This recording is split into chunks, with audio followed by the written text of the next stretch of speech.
하지 마. Halo Sobat Rebahan, gimana nih kabar kalian? Semoga sehat selalu dan bahagia ya. Kali ini, Mimin akan membahas alur cerita film yang berjudul Jose, rilisan tahun 2020, menceritakan seorang wanita penyandang disabilitas yang kemudian bertemu dengan seorang mahasiswa akhir yang sangat tampan. Mereka mulai jatuh cinta satu sama lain hingga akhirnya mulai menyadari kekurangan dalam dirinya. Dengan keterbatasan fisik yang dimiliki, ia mulai mempertanyakan rasa cintanya. Akankah mereka hidup bahagia ataukah saling mengubur perasaan sedalam mungkin? Langsung saja, inilah cerita selengkapnya. I'm trying to tell you that me just doing me gon' have you jealous. I know that I gotta stay away from all your games. Film dibuka dengan percakapan seorang wanita menceritakan dirinya yang lahir di Budapest tahun 1987. Namun, ia tak seberuntung wanita pada umumnya sebab dilahirkan dengan keterbatasan fisik. Kondisi tersebut mengharuskan ia hanya beristirahat di rumah. Duduk dengan tenang di kursi roda, merasakan perjalanan yang teramat panjang dan sesekali membayangkan kehidupan dunia luar. Di pinggiran kota Seoul, seorang mahasiswa akhir bernama Yong Sok sedang berjalan-jalan. Tak sengaja menemukan seorang wanita tengah terjatuh dari kursi rodanya. Ia segera membantu wanita malang itu bernama Jose.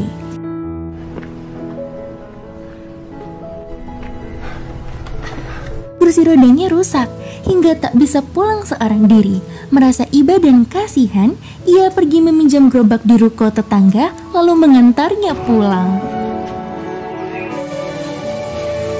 Setelah sampai, seorang nenek menghampiri Jose lalu bertanya, kenapa bisa terjatuh? Perlahan Jose mengatakan bahwa dirinya telah dilecehkan oleh berandal jalanan. Dari situ kemudian mengetahui kalau Jose tinggal bersama neneknya yang sangat baik dan perhatian. Ia dihidangkan makanan sebagai bentuk terima kasih telah menolongnya dan di hari itulah pertemuan pertama mereka.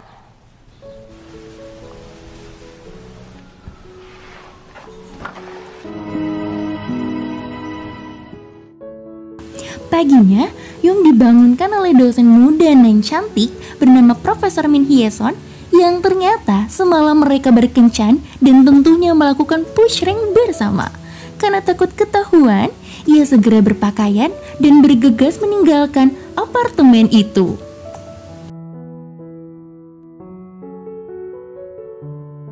Di kampus, Yong terkenal sebagai mahasiswa yang cerdas, pintar, dan berbakat. Ia dekat dengan banyak orang, termasuk hubungannya dengan dosennya sendiri. Tak hanya itu, ia juga dekat dengan teman sekelasnya bernama Seokyeong.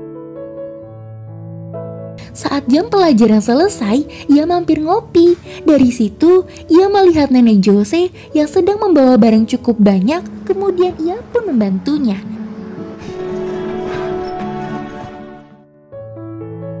Di rumah, Jose terlihat sedang membaca buku sebagai cara untuk menghilangkan rasa bosannya, kegabutan, dan juga rasa jenuh seharian berada di dalam rumah.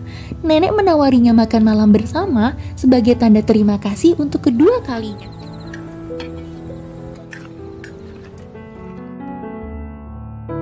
Yong terlihat bekerja di sebuah kafe sebagai barista untuk mengisi waktu luangnya. Saat itu, Seokyeong datang menemuinya.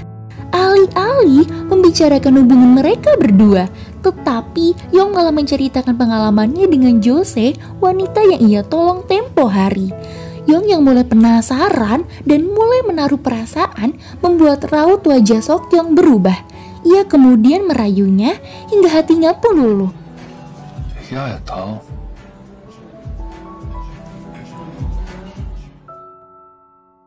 Pada akhirnya, mereka melakukan push ring bersama di kontrakan milik Seokyeong. Merasa hasratnya sudah terpenuhi, kemudian ia pergi. Karena ketekunan Yong bekerja, ia diberikan hadiah oleh bosnya berupa buku resep. Tak tahu mau diapakan, buku tersebut ia berikan kepada Jose.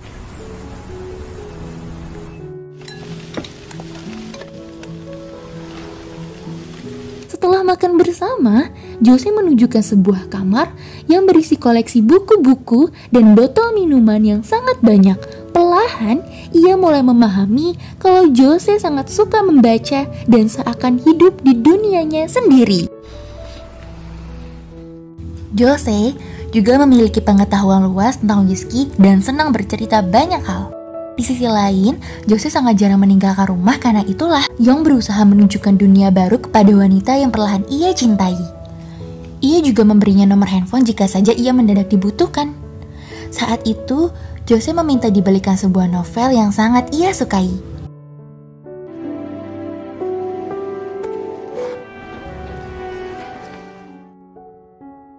Hari-hari yang mereka lalui bersama menjadikan rasa cinta mereka semakin mendalam. Meski dengan keterbatasan fisik, Yong sangat menyayanginya hingga Jose dapat merasakan momen terindah dalam hidupnya. Singkat cerita, sepulang kuliah, Yong sempat berpapasan dengan dosennya. Akan tetapi, ia memilih untuk menghindar karena akhir-akhir ini mereka jarang bertemu. Ia juga takut akan menjadi bahan gosip orang-orang di kampus. Untuk pertama kalinya, Yong mengantar Jose keluar menemui kakaknya bernama Jongbong yang bekerja sebagai mekanik mobil. Jose menanyakan kabar Jong serta menyarankan agar makan makanan bergizi yang teratur agar penyakit alerginya tidak kambuh. Ia juga bertanya kenapa Jong tidak pernah lagi makan bersama neneknya.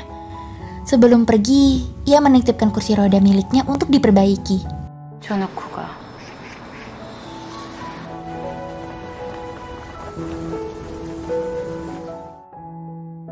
Yong terlihat menemui dosen pembimbingnya bernama Profesor Choi Kyung untuk konsultasi. Choi menyarankan agar ia magang di suatu perusahaan penjualan merek bernama Wibo, meski perusahaan itu tidak besar tapi sangat menjanjikan. 반짝반짝해. 위버라는 브랜드 마케팅 회사인데. Saat mengerjakan tugas dari dosen, Sok Kyung datang membawakan kopi. Mereka mengobrol seperti biasa namun hanya singkat, karena malamnya Yong pergi untuk mengecek kursi roda yang ia titipkan. Akan tetapi, Jong tidak memperbaikinya dengan alasan bahwa ia hanya mengetahui soal mobil. Karena hujan cukup deras, ia ditawari makan malam bersama. Di malam itu, Jong bercerita banyak hal mengenai masa lalu dirinya dan Jose. Saat berusia 2 tahun, ia ditinggalkan di kantor polisi. Mereka dibesarkan di panti asuhan yang sama, sebab kedua orang tuanya telah meninggal dalam tugas bekerja sebagai detektif yang mengungkap pelaku kejahatan. Yong semakin tersentuh melihatnya. Jose telah yatim sejak kecil. Ia kemudian meminta dinas sosial setempat untuk merenovasi rumah tersebut karena sudah banyak perabotan yang sudah tidak layak.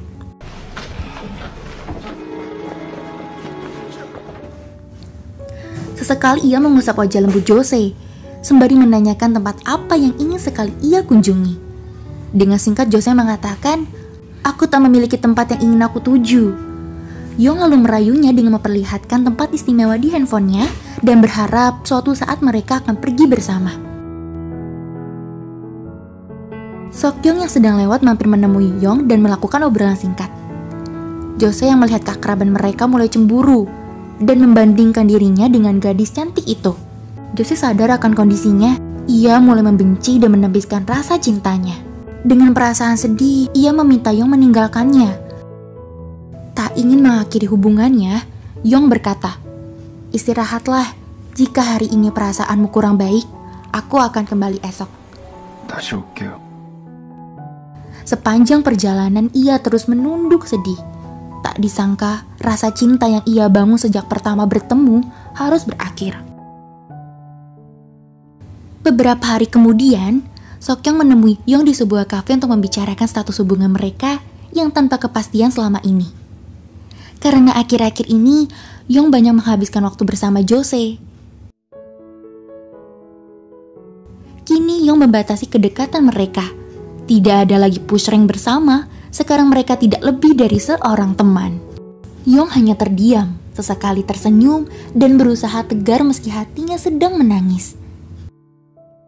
Di malam itu juga, ia dipanggil oleh dosen pembimbingnya Profesor Choi yang ternyata ia telah mengetahui hubungan gelapnya dengan Profesor Min.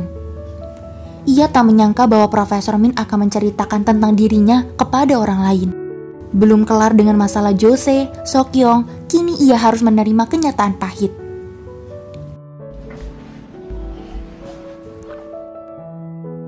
Hari demi hari yang dilalui cukup berat, tetapi tidak ada pilihan lain selain berdamai dengan perasaan.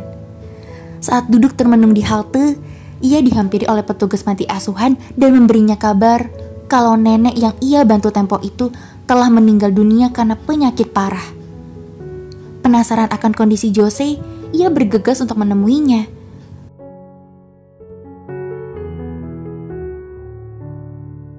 Suasana rumah itu sangat berubah, terlebih sedang musim salju. Mereka duduk sembari meminum teh hangat. Jose mulai mempertanyakan kenapa Yong sangat bersimpati. Dengan perasaan tidak nyaman atas kejadian waktu itu, Jose mengusirnya untuk kedua kalinya.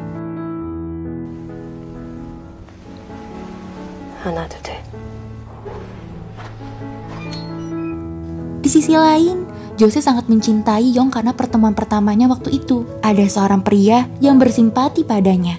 Terlebih, ia akan hidup seorang diri selepas kepergian nenek yang sangat dia sayangi. Yong yang tengah berjalan merasa berputus asa di tengah dinginnya salju. Namun tak disangka, Jose menyusulnya. Perlahan ia mendekatinya, terlihat bibir Jose yang bergetar dengan mata berkaca-kaca seolah ingin mengungkapkan perasaan sedalam-dalamnya. Tak kuasa menahan rasa, air matanya mulai terjatuh membasahi pipi polosnya. Dalam isak tangis itu, Jose mengatakan, "Jangan pergi, kumohon, tinggallah di sini bersamaku." 계속 옆에 있을게. Di malam itu, untuk pertama kalinya, mereka mabar pucreng bersama.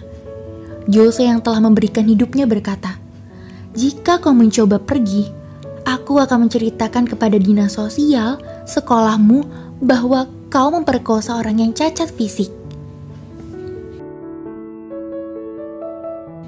Hari demi hari mereka lalui dengan bahagia. Ia sangat menyayanginya. Bahkan rela mengerjakan pekerjaan yang umumnya dikerjakan oleh wanita. Ia juga membeli sebuah TV agar Jose memiliki aktivitas lain, juga sebagai teman agar tidak merasa kesepian ketika sedang bekerja.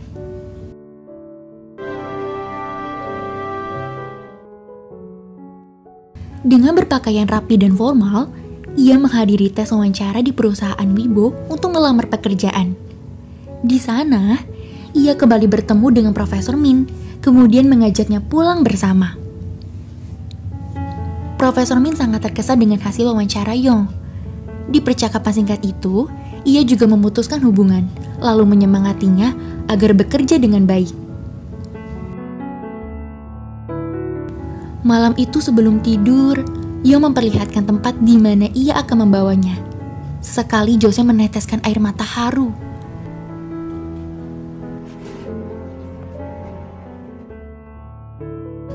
Kedua insan tersebut mulai mengarungi kisah haru, biru, pahit manis bersama. Mereka berpergian dari satu tempat ke tempat yang lain, serta membangun kenangan yang tak terlupakan.